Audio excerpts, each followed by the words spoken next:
parler un peu du voyage au Congo. Et s'il plaît à Dieu, nous allons voir. Peut-être que nos enfants pourront descendre. Bon, je suis un peu partagé. Peut-être qu'on va laisser quand même les enfants. Alléluia. Je sais que les parents ont eu la veillée. Mais ce serait bon que les enfants aussi voient ce qui s'est passé au Congo. Amen. Amen. Gloire à Dieu. Mais si on peut garder nos enfants avec nous littéralement. Et les enfants, vous allez être sages. Amen. Alléluia. Et nous allons passer un bon temps. Amen. Alléluia. Content de voir aussi la sœur Maria aujourd'hui dans le sanctuaire.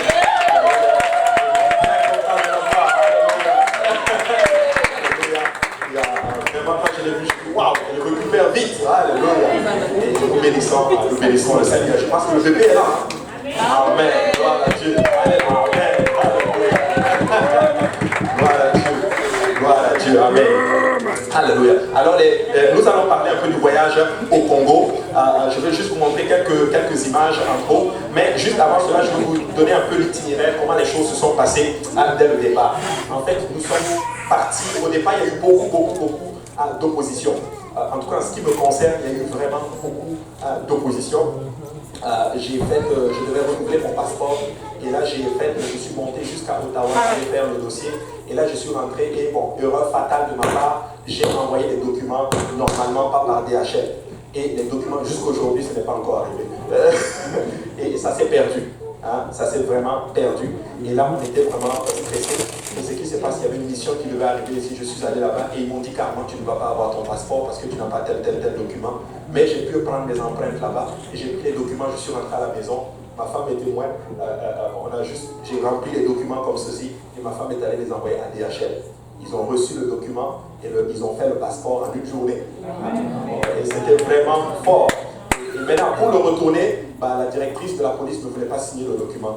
Voici pourquoi le passeport est arrivé en retard. Je devais partir samedi, le passeport est sorti jeudi. Et on ne savait pas comment le faire. Donc ça fait que le voyage a été repoussé à mardi. Et ma belle-sœur a mis sur Facebook, sur son Facebook à elle, est-ce qu'il y a quelqu'un qui voyage? Et elle a trouvé quelqu'un qui est arrivé ici dimanche. Et c'est la personne qui a pris mon passeport, qui est venue avec mon passeport. Et j'ai pris le passeport lundi et mardi, j'ai pu partir. Amen. Nous avons un grand Dieu.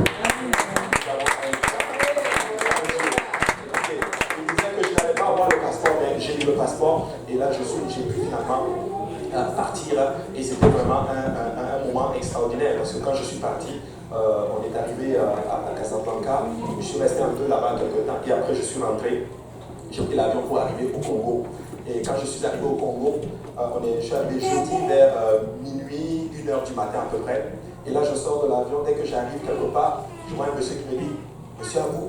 Je fais « Oui, c'est moi » et puis il me dit « Venez avec moi ». Là, je vais avec lui, il prend mes bagages, tout. Bon, il y a certaines choses qui ont été faites qu'on ne va pas dire ici. Il prend mes bagages, il me dit, il y a Jean-Yves et sa maman qui m'ont envoyé te chercher. Je dis, oh, gloire à Dieu. Ils ont pris mes papiers, tout, les bagages. Et j'ai été le deuxième à sortir. Je vous assure, le deuxième à sortir. Ça m'a beaucoup frappé cette affaire. Et là, j'ai compris que c'était spirituel. Parce que là, j'ai compris qu'on était en train de marcher sur les autorités. Parce que le premier à sortir, c'était le directeur de la police de tout Brazzaville. Et là, tout le monde nous regardait comme ça. Mais c'est qui lui? Et là, frère Jean-Yves me dit non, ça c'est l'autorité du Seigneur. Vraiment, waouh! Là, je suis rentré, j'ai dormi, et là, je devais enseigner le matin.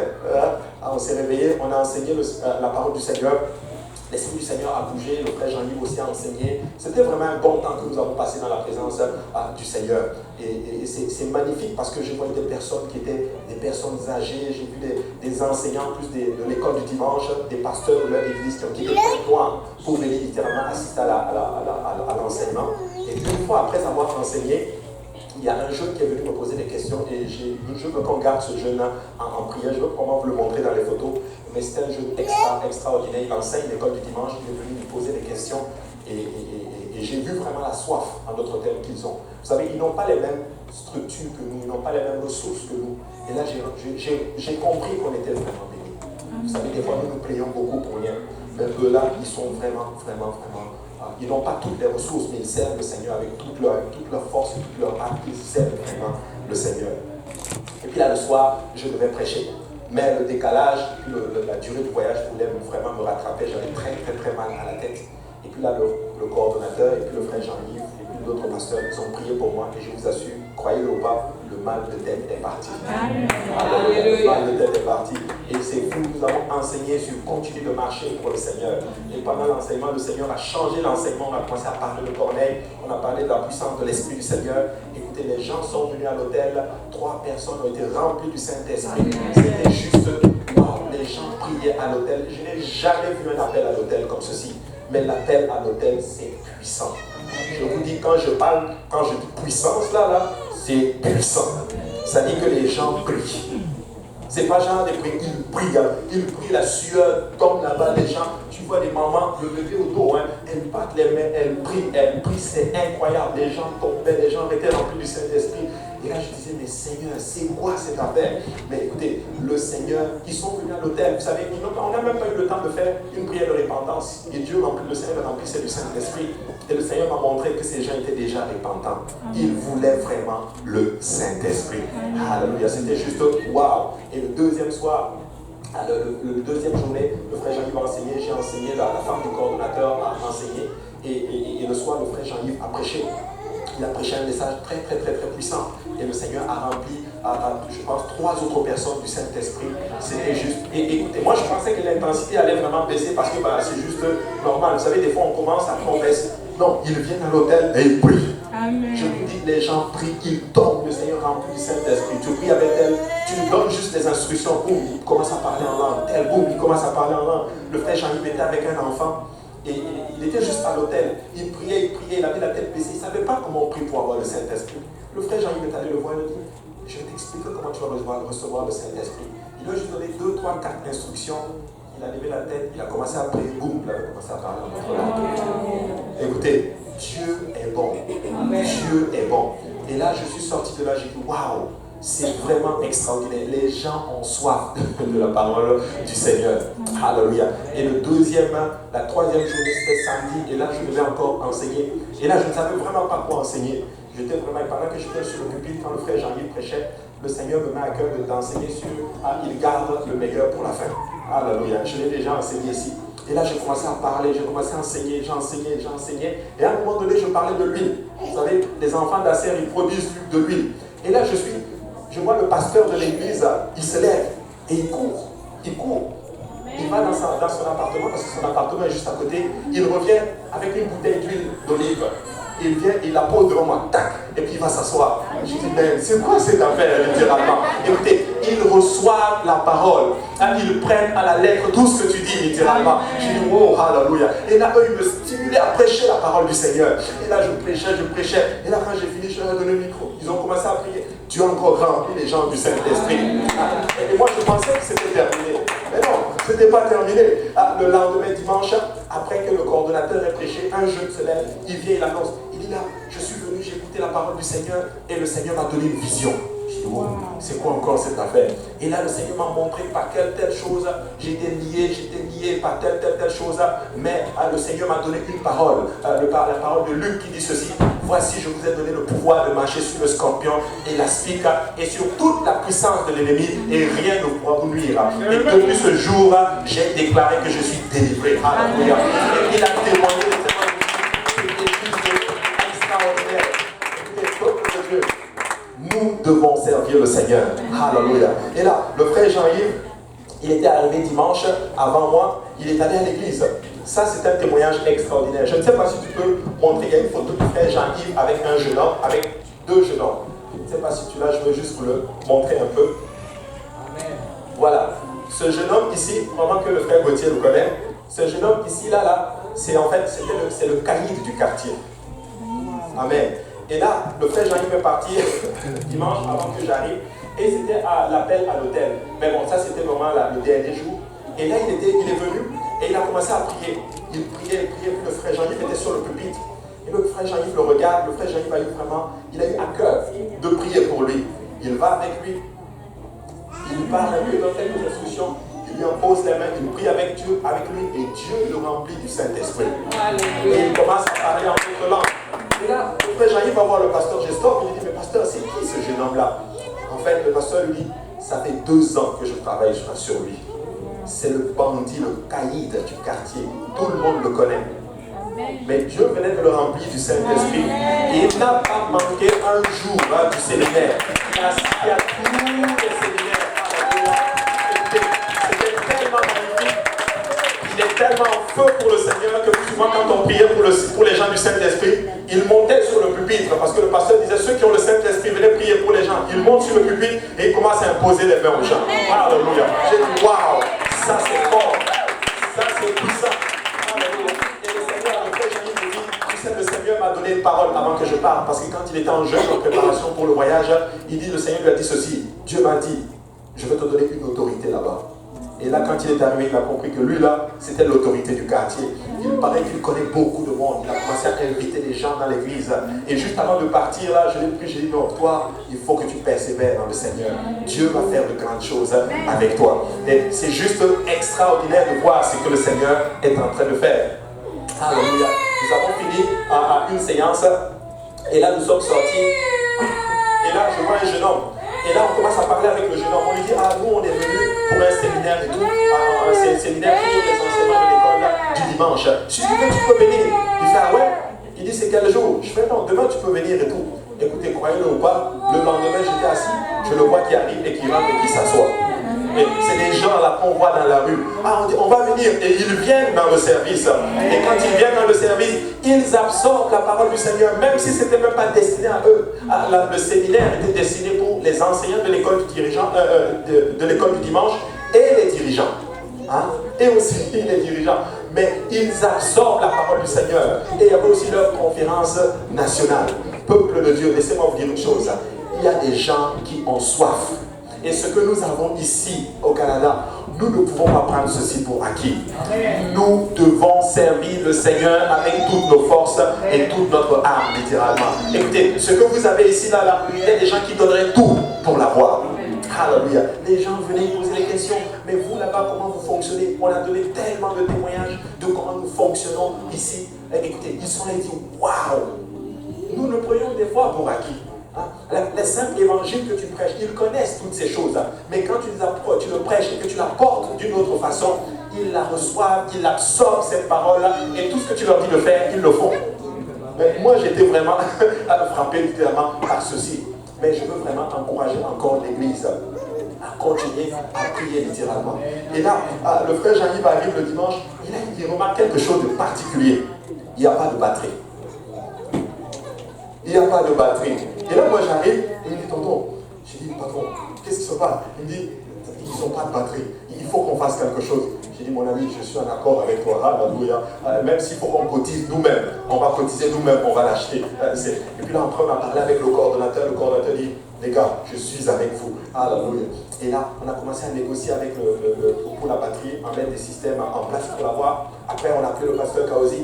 Et là, le pasteur Kaozi dit, les gars, je suis en accord avec vous. Écoutez, quand c'est ordonné de Dieu, là, littéralement, même la direction va être en accord avec toi. Alléluia. Faites seulement. Et là, le frère Jean-Yves va commencer à chercher littéralement la batterie, mais on n'avait pas de temps. Il fallait trouver un temps pour aller chercher la batterie. Et le seul moment, c'était le samedi.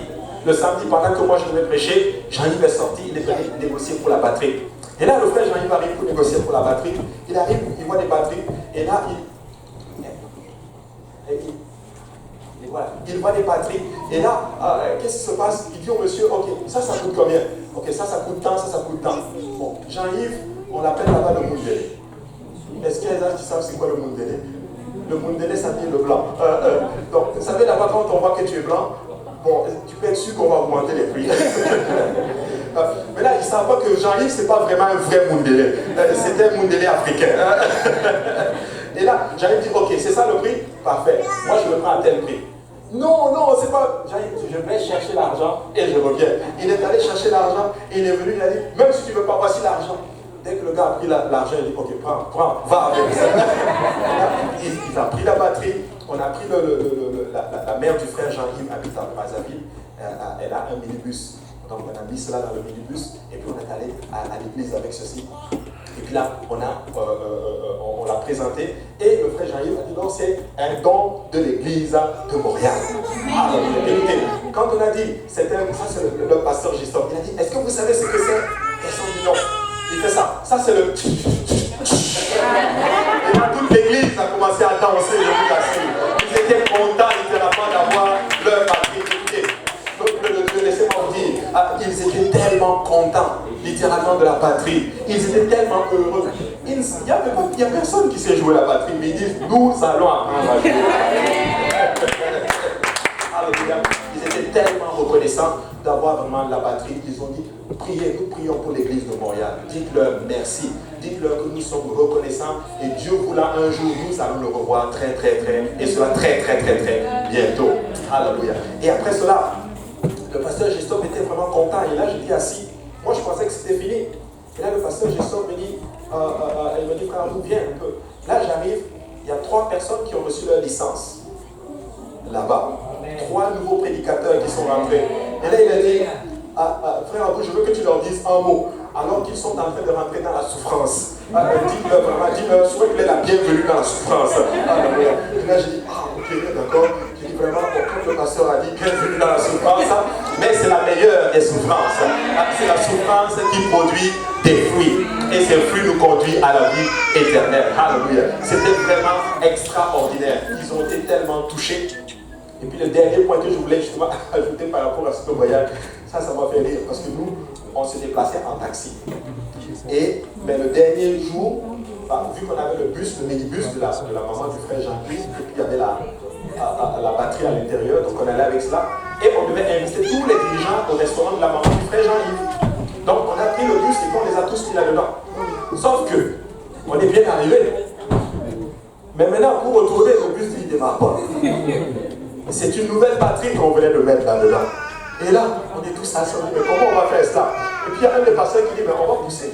Il dit, bienvenue en Afrique. Et là, les enfants ont venu. Les enfants ont venu. Et puis on a commencé à pousser. Écoutez, vous voyez des pasteurs en costume en train de pousser un bus rouge en plein Brazzaville. Et puis on était assis. Puis là, le président il dit, tonton, ça c'est pas un voyage, ça. On dit, ouais, tonton, bienvenue en Afrique. Écoutez, on a poussé et le bus était en train de descendre. Et là, moi j'étais assis comme ça, j'ai dit, Seigneur, ça c'est quoi ça encore? Et puis là, on sort et il y a tout le monde qui nous regardait. Et puis il y a un pasteur qui dit, c'est probablement la batterie. On dit, mais c'est une batterie neuve. Et puis là, on lève, la batterie n'était pas bien connectée. On l'a connectée et boum, ça a démarré. Et puis on était dans ce bus, tout content. Et on est allé au restaurant de la maman du frère Jean-Yves. On a bien mangé là-bas, on nous a bien traités. Et juste après cela, tout le monde est rentré chez lui. Alléluia. Mais laissez-moi vous dire, ce voyage était juste magnifique. Il y a d'autres photos, je ne sais pas si tu peux avancer un peu. Oui, ça c'était lorsque nous étions en train de prier pour, ça c'était le service du dimanche, nous étions en train de prier pour que les gens reçoivent le don de l'esprit. Alléluia. Leur appel à l'hôtel, ce n'est pas des 15, c'est pas des 5-10 minutes là, des fois c'est des 15-20 minutes à l'hôtel. Et l'intensité ne fait qu'augmenter. Alléluia, c'est fou. Ça c'était littéralement la séance de formation des enseignants. Elle, c'est la femme du coordonnateur régional. En fait, le coordonnateur régional, je vais vous le montrer, il s'appelle Nick Cisco. C'est lui qui a pris la place du révérend Randy Adams. Parce que le révérend Randy Adams est le coordonnateur pour toute l'Afrique maintenant. Et lui, c'est lui qui est au milieu ici. Un enseignant extraordinaire, puissant dans la parole du Seigneur. Écoutez, priez avec nous. Moi, je vais négocier avec Pasteur si on peut l'avoir à une conférence ici à l'église de l'Est. C'est tout un enseignant, je vous assure, tout un enseignant. Évidemment, ça c'était le service du dimanche. Vous voyez, c'était quasiment plein. Ça c'était le frère Jean-Yves qui traduisait en d'autres termes pour le coordonnateur. Et ça c'est l'église pentecôtiste unie République du Congo. Donc ça c'était aussi l'appel à l'hôtel avec le pasteur Gestor, donc qui est le pasteur de l'église là-bas. Je pense qu'on a fini. J'ai d'autres vidéos aussi. Je ne sais pas si là, les vidéos, mais il y a une chanson que nous avons beaucoup appréciée là-bas. J'ai même pris les paroles. J'ai dit...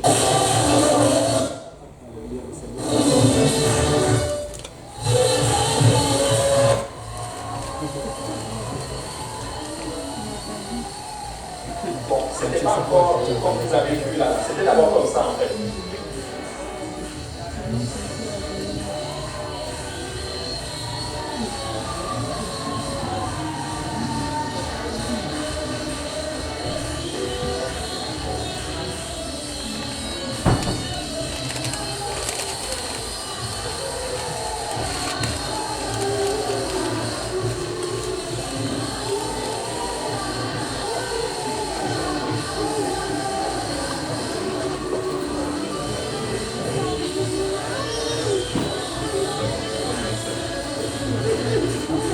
pasteur Gestor.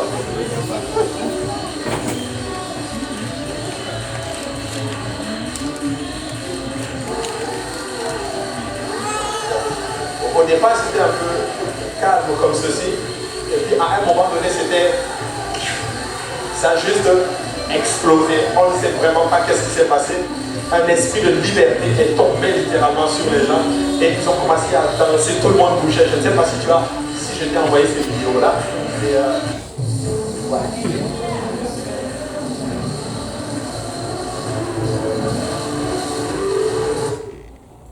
Alléluia. Et bon, j'ai d'autres vidéos, je pourrais vraiment vous les, c'est tout, je pourrais vraiment vous les montrer. Et il y a aussi quelqu'un qui va être très contente ici, l'assistant du pasteur Gestor, donc l'assistant de l'église là-bas, vient du Centrafrique.